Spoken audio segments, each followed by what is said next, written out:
we said this yesterday. It's one of these awful hypotheticals. But I said, let's just think about it. So Ryan Fitzpatrick's out. Tua's playing. Yep. Buffalo's really good. So we look at the ease in which Joe Burrow and Justin Herbert, and we look at the dynamic nature of Josh Allen.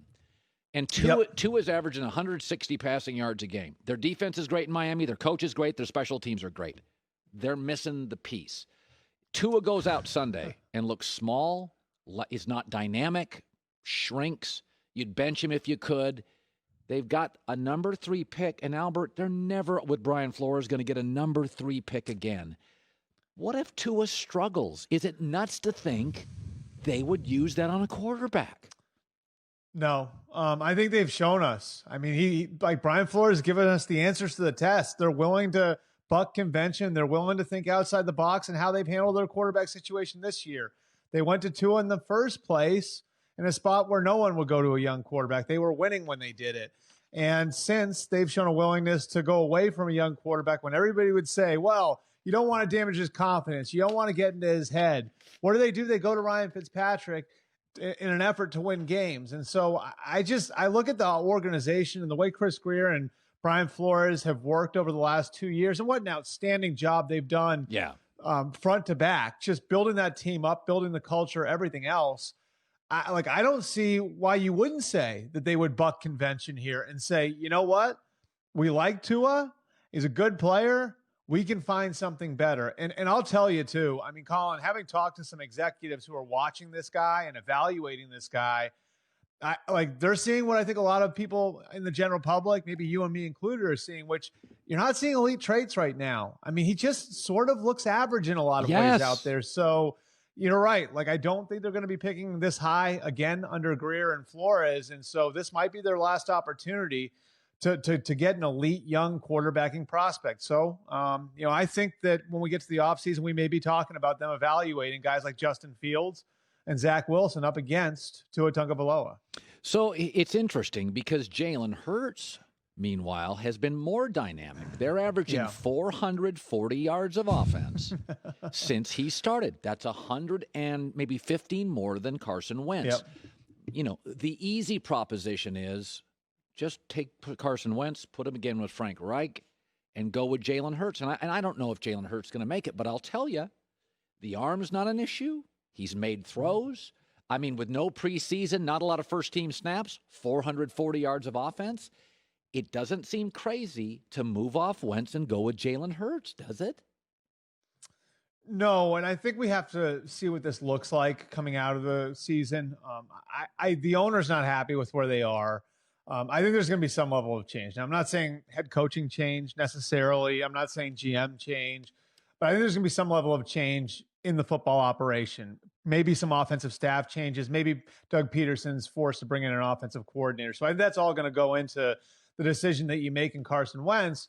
And I sort of think, Colin, now maybe you look at this and you say, okay, Wentz's deal is tradable, but is it really worth giving up on him for a third or a fourth round pick? Or should we swing the doors open to a competition if we can't get more than that in 2021 and just let Hurts and Wentz compete? That way you get a final answer on Wentz, on who he is as a player, and you give yourself a second shot with Jalen Hurts. One of the things that really sticks out about Jalen Hurts, just having talked to people and the amazing kind of ascension that he's had since he got benched at Alabama, the rate of improvement is really, really impressive. And if you talk to Lincoln Riley, you talk to Quincy Avery, his personal throwing coach, you talk to the people in the Eagles organization who scouted him, where a lot of other teams saw a guy who had a ceiling as a passer, the people who liked him in that Philly building looked at him and said, the rate of improvement from Alabama to Oklahoma, and then just from Oklahoma to what he did in his pro day, which was right before COVID hit and shut everything down, was dramatic. And we're seeing, I think, more steps forward from Jalen Hurts. So I think the Eagles owe it to themselves to get a good look at Jalen Hurts. And if that improvement continues, and if they can't get like a haul for Carson Wentz, I certainly see where you could look at it if you're the Eagles and say to yourselves, you know what? Best thing for the organization, give ourselves 2 shots at having the quarterback of the future here. This way we get a final answer on who Carson Wentz is as a player, and we're giving Jalen Hurts a shot. Yeah, I should know better. I'm a dad. You see these huge leaps with your kids when they're 18, 19, 20, And I was one of those guys with Jalen Hurts. I'm like, he's a runner, not a thrower. And then I watched him 2 weeks ago, and I'm like, oh, he made 2 sideline throws. I'm like, no, he's fine. Like we judge these kids at 20, and we just give up. Like people don't improve. Here's another situation, and you know this very well, Albert Breer joining us. And Cam Newton's not coming back. You can't convince me of that. And Belichick's not going to go through this stuff again. Boy, that Matt Stafford stuff feels so right. It feels so right. Give me your kind of – I mean, they don't draft high enough, Albert. They're not going to get one of the top 4 quarterbacks. They're just not.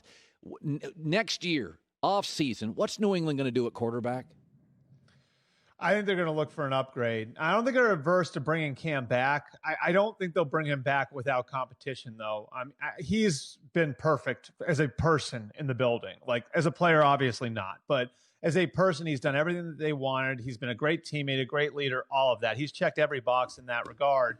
And so I think Bill, to some degree, probably feels like, if Cam wants to come back and compete for the job, we're going to leave the door open for that. But they are going to look for upgrades. And I think a big piece of this is going to ride on who's available to them. And, Matthew Stafford, his availability is going to ride on whoever the next coach and general manager are. But he's got background now in New England's system, having played for Matt Patricia. And he could be kind of what Alex Smith was for Andy Reid in Kansas City, where you can win with him and he gets you to the next guy. And he gives you flexibility where you don't have to overreach for a guy in a certain year. So I think there's good logic there. And then the other name I think you have to take a look at is Jimmy Garoppolo. And if San Francisco, say, has a shot at getting Sam Darnold out of New York, do they do that?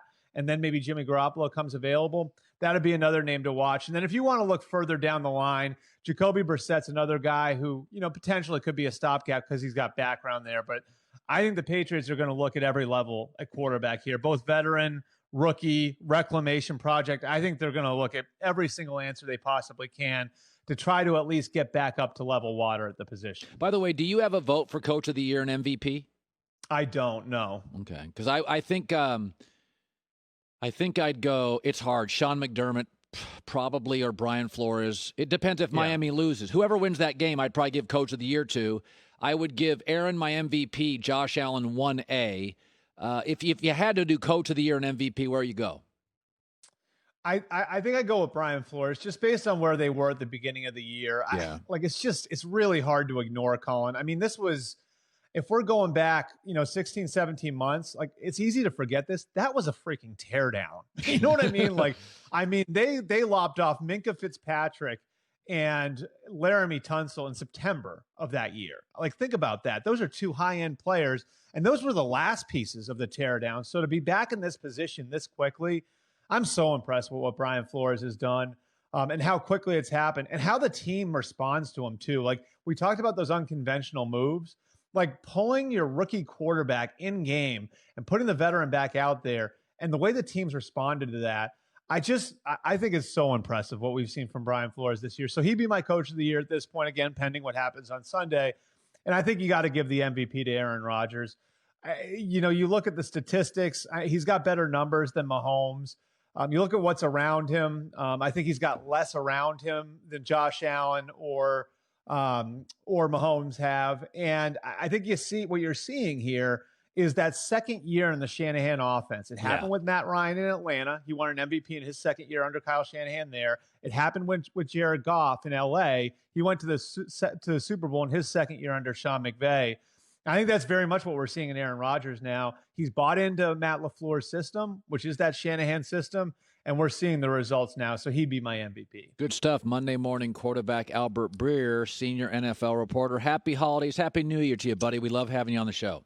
Hi, everybody. Thanks for watching. Subscribe here to get the latest from the show. Also, be sure to check out more of the best clips from The Herd or go watch a few segments from other shows on FS1.